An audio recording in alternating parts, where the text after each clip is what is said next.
right, welcome to season 2 of Hoosier Trapper Outdoors. You know, we had a lot of great response off of season 1, and we enjoyed doing it. We learned a lot last season on how to put all this stuff together. So I think you'll see a different approach. We're still going to do our daily diaries of the trap line, but we've got some different things upcoming this late summer and fall. So I think you'll enjoy it.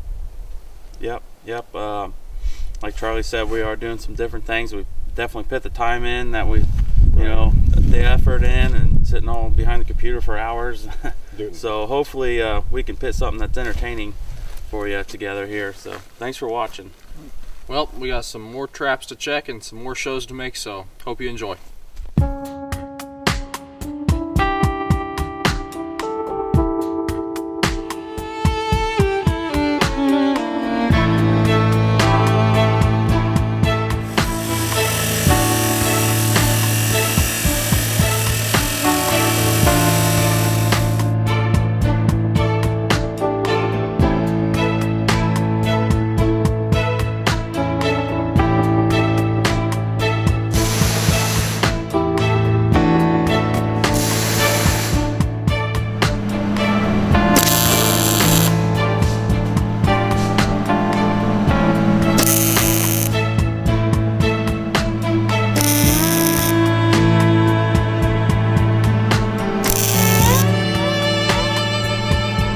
Hey guys, we're out here this morning laminating some Bridger number 2s. My Hobart Handler 210. Finally get to do some trap work with it. I'm using a standard size, eighth inch thick by 1/4 inch hot rolled flat steel. You can use number 9 gauge wire, but we like the look of the flat stock better on the traps. I think it looks a lot nicer. One thing that we're also doing is we're actually bending the stock over the edge of the traps. Looks a lot nicer that way. It is quicker going, just doing on the flat part of the jaw. That also gives you more coverage if, say, you catch the animal on the side, closer to the sides of the jaws too. So.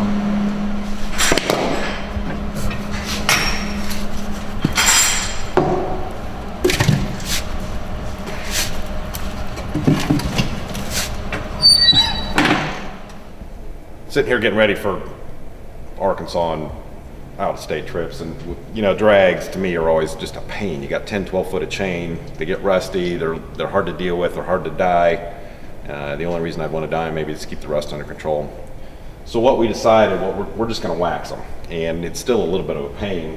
Our wax bucket we got, even though we got a fairly big one, it's not big enough really to take these drags, these big MB drags, which are pretty heavy, but most locations we can drive to, so they're not too bad. But it's, even a standard drag, they're fitting in here. They'll fit, but it's not perfect. But anyways, we're getting our way through it. When you wax traps or drags, it's always very important to have, this is solid wax, to have the trap or drag take on the same temperature as the wax is. Otherwise, the wax globs up on the trap or drag or whatever you're waxing. So what we're doing, these won't even fit in the wax bucket completely. So we're actually just setting them up here on top of the stove and letting them warm up a little bit. And then when they go in the wax, they're pretty warm, and that way we're just gonna have that drag when it comes out of here just look wet. It's just speeding things up a little bit. We're gonna let these drip off and then just set them down here and let them set up. Like I said, to me, drags, we like using drags. They're good for areas where you've got issues with people seeing possibly what's in your trap, that way you can get it off the location. The bigger issue is there's a lot of rock and gravel and that kind of thing, and can't get a stake in the ground, so drags are perfect for that too. But to me, they're always a little bit of a pain because they get tangled up in the box and whatever.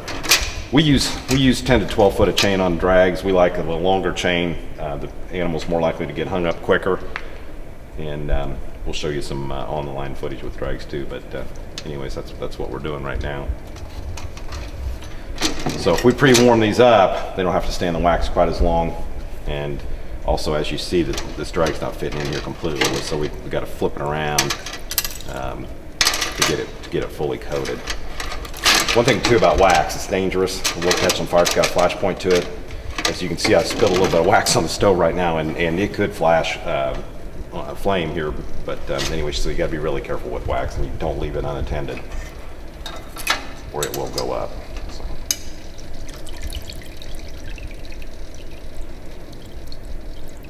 These MB drags, nice heavy-duty drag, very well made, but they are just heavy, and we're talking 5/8 rebar. If you're not able to work off of a truck or four-wheeler or whatever, I don't recommend them. They're just too much to carry around. But if you're in a location where you can drive to or four-wheel to, then yeah, by all means, they're fine. But you can use them.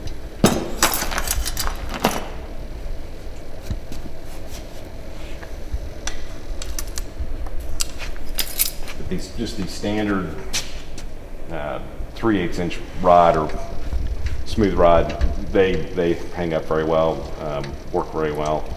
Easier, much lighter in weight to transport to where your trap's going to be. So that's kind of, in our view, that's kind of the way to go. All right, the plan was to leave the day after Christmas 2012. Christmas 2012, that evening, pretty good snowstorm comes in. So, you know, we were stuck. We couldn't even leave the day after. The roads were all snowed up, and you know, I think we even had a state of emergency here in central Indiana. So anyways, it delayed us a day. We were able to get started the day after Christmas, and got going, and actually we got to southern Illinois, no snow, Missouri, no snow, northern Arkansas, no snow, and then we get to the central part of Arkansas on the western side, and there's a good bit of snow on the ground. So we're scrambling where we typically trap, where we have learned the area to a point, couldn't get in there. So we scrambled, actually went to a different area and that was more flat, and started trapping there. So that's one thing about these trips. You never know what the weather's going to be, and that's something that is a factor that you have no control over. So as you can see, we worked through it, but you know, it definitely threw a wrinkle in there and shortened our window of time that we had available to us. But anyways, things worked out.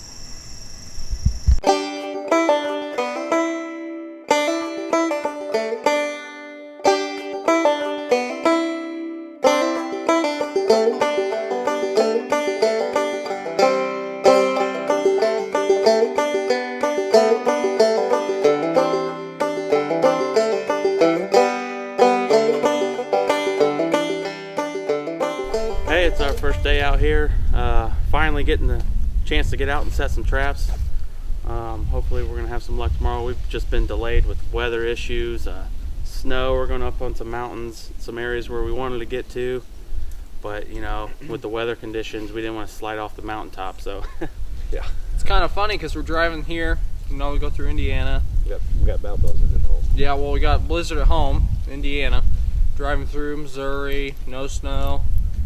And the further south we get, you know, in Arkansas, here's supposed to be like 60 degrees like usually is, and it's got a foot of snow on the ground. So yeah, we're kind of scrambling. We like Justin said, we've gotten our typical area, and the mountains are so big that quite frankly, and we're driving a two-wheel drive truck, and you can call us unprepared or whatever, but that's the case that, you know, that we're dealing with.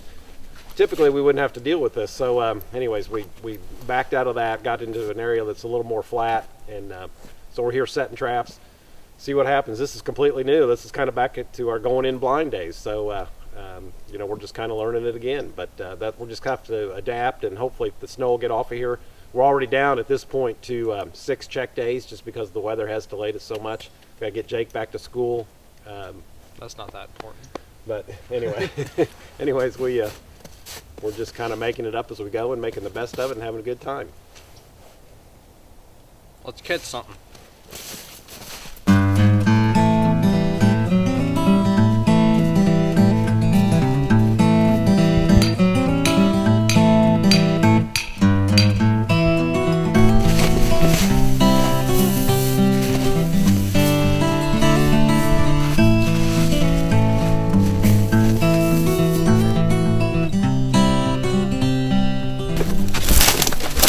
Hoosier Trapper Outdoors, back at you. This is first day out here, and it's beautiful. And finally the snow is melting and we can get some sets out. We had some cat traps set out earlier. Definitely could see the tracks, so there's a promising sign. And river otter. Hopefully we can get one of those too. Yeah.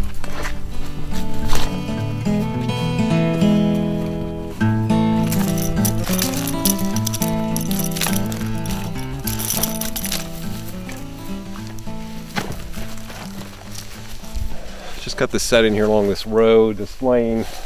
Jake's gonna put one in down there. We got all the snow and ice, and it's all gonna melt here. Tomorrow's supposed to be up in the 50s, so we're gonna have a lot of moisture. So obviously we're big on cover holes anyways, but we're using cover holes for our cover.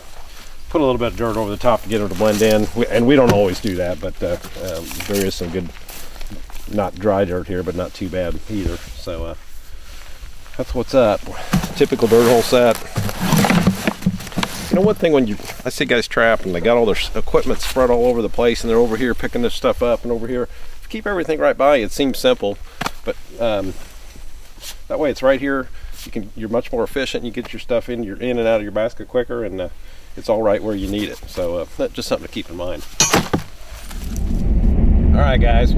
First day setting traps. Pretty pathetic. I mean, it's a good fun day, but well, for one thing, we got checked by a game warden, which was pretty cool because he was real cool, and he Didn't give us a bunch of crap. No, he was real nice. Just checked our license and told us hope we did good and all that. But anyways, we only got 14 sets in, so Our goal was 2 dozen. We'd hope to get a couple dozen in at least. But this weather's just got us, slowed way down. We had to find an area that wasn't so mountainous and steep, and where we didn't have to worry about sliding off the edge of some cliff or something. So we're in a whole new area, like we said earlier. Just turn right, muddling our way through it. So anyways, see what happens tomorrow. The road, turn Yeah, left. buddy. Let's do it. Check day 1, and first thing this morning, it's cold, 13 degrees, ground's frozen solid, so we use cover holes on everything. This is actually our first check location. We got 2 sets, one both back up here behind us. Neither one had anything in it, so we'll just have to see how the rest of the day plays out. That's about it. Other than that, it does get winter. Winter does occur in the south, so I'm gonna have to put another coat on. yeah. Yep. So anyways, let's go check the rest of them. Let's go. Here's a set I made just here at this little crossing coming right off this trail. Jake is right in there where those logs are. Charlie's further on down into the bottoms. But the reason we set here pretty heavy is, if you can see, there's a lot of cracks here. Some of that's deer, but weird activity right in here. Let's see if I can zoom in on that. That's a cat track for everyone that doesn't know. One there and there. But their path of travel is a little different than I'd say most hunting grounds. You follow these two off there, back here in this thick stuff. Probably looking for birds and such like that to eat. But definitely a cat track, so give him a couple days and hopefully he comes back through here. We got our 3 traps rocking and rolling here. Hopefully we'll have one for the new year. I'm gonna pet him. Is he going off? Yeah, he's not going anywhere. I guess I need to see if we can get a catch pole on him. I don't know, Dad. See, it's old. There's no catch pole. It's not that. Well, you got him good, so he ain't getting out. See. I'll tell you, we pulled that one out of our hat. 14 traps. Odds are definitely against you. You just never know. If you don't have trap set, you can't catch anything. And of course, the more traps you have set, the better. But somehow we pulled this one out. So, anyways, Pulled cool. the cat out of the hat. Yeah, exactly. Good way to start out. Good way to add a little enthusiasm to things.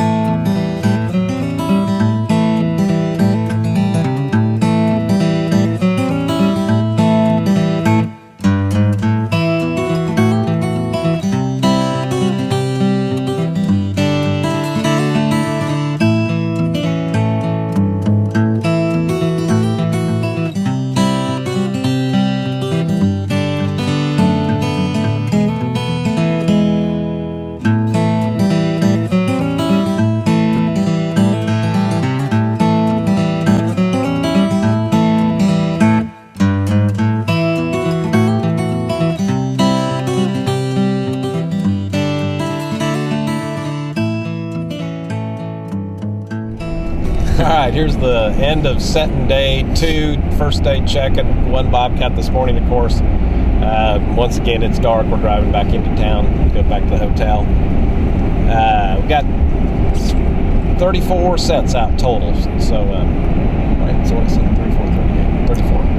No, 38. 38 sets out total. 38. He's getting old. Yeah, I'm getting old. Getting old, and it's been a long day. 5 water sets for beaver and otter, and 33 dirt holes. Right. So we got kind of a mixed bag going. Hopefully we'll catch a beaver and otter just to kind of mix things up a little bit, and then see what happens with those coyote / bobcat / fox sets. So We could use a couple of gray fox. yeah. You know, people talk about, one guy said, man, I just love watching your show, but I can't see how you guys can stand and ride 3 people in a single cab pickup. And I'll tell you, it isn't that bad. There's a lot of bonding going It's on a here. lot of family bonding going on here. So, anyways, we get through it pretty well. But Justin and I kind of fight over the middle, but other than that, it's Yeah. good. Yeah. My left leg is out of socket as we it takes speak. both of these guys to remind me to keep the truck on the road pretty often. So, So, aside from that, that's it. We'll have to just see what happens tomorrow. So I think we got a few more options for tomorrow than we did today, and hope for the best.